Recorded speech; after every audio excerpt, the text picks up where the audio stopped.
have so much pain in you. So much rage. That you can't contain it.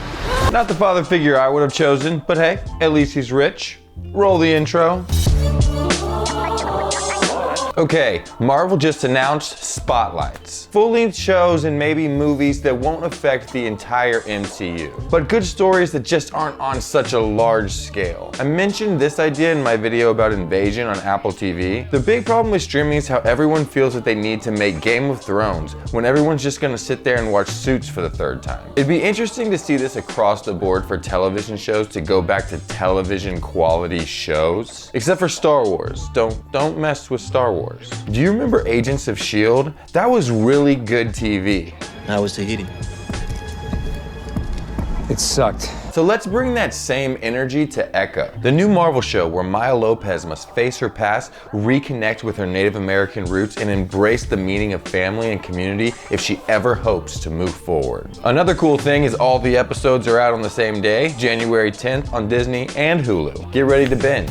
We start by seeing young Maya walking out of school and asking the ice cream man for something in sign language. Just to quickly catch everyone up, Maya Lopez is the adopted daughter of Kingpin. Well, kinda. Maya's father was high up in Kingpin's organization and he eventually had him killed. His last dying wish was for Kingpin to raise Maya, so he honored that even though it's kinda twisted. We first saw her on screen in Hawkeye. She was born deaf and is an amputee with a prosthetic right leg. She's played by Alakwa Cox, no relation to Charlie, and she was also born deaf and is an amputee with a prosthetic right leg. Anyways, young Maya signed something to the ice cream man. And the ice cream man finds the rudest possible way to say, I don't understand what you're saying. Big mistake. So Kingpin uses his Kingpin powers to kick the crap out of this guy, which is basically being the biggest, strongest, and most ruthless dude around. You definitely don't want to get on Kingpin's bad side. But there's really nothing super about him except that he's like if the Big Show and Aaron Donald had a baby and that baby grew up to be a mob boss. And that ruthless baby had this strange need to be loved.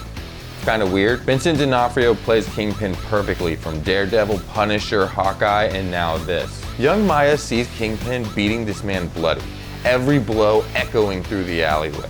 He looks at her and says, Don't be afraid. Then we crash to her crashing through a wall in a skating rink, showing that from that point on, her life has been filled with violence. Also, I can only imagine this skating rink with Make America Skate Again on the wall is somewhere in Texas or Florida. We see her standing over the graves of who I can only assume are the people who died in the car crash that also took her leg. Hey, Andrew Howard is back. You don't remember him? He played Luther Banks in Agents of S.H.I.E.L.D. His character was murdered by an Inhuman with telekinetic powers. Yeah, now you remember that whenever they tried to make Captain Pike a silent film star. But I'm not sure what universe that happened in after we saw Black Bolt in Doctor Strange. Anyways, we see flashes of violence and Native American people doing rituals, including this absolutely jacked dude in a monster truck doing monster truck things. But then we finally get to a scene where Maya is fighting two men. She starts to beat one of the men bloody. Her blows start to line up with Kingpin's from that day in the alley, as he says,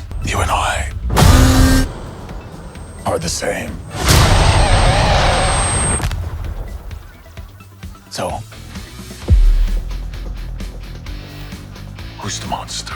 We've already seen that she's been betrayed by Fisk and now is having to come to terms with the reality of what he made her. Also, Charlie Cox's Matt Murdock is on the call sheet, so that's gonna be awesome. And with his appearance in She-Hulk, maybe we could see her too. I'm anxious to see if they give She-Hulk more of a serious role in things. Will that make me like her more? Relax your neck, bend your knees if that's more comfortable, hold in your farts, namaste. Maybe we could even see the continuation of Kate Bishop's storyline. That would be cool. Anyways, are you excited about Echo or are you just tired of Marvel altogether? Comment below and subscribe. Hey everyone, I'm stuck in this box until we get to 10,000 subscribers. Please help me get out of the box. Please. Please.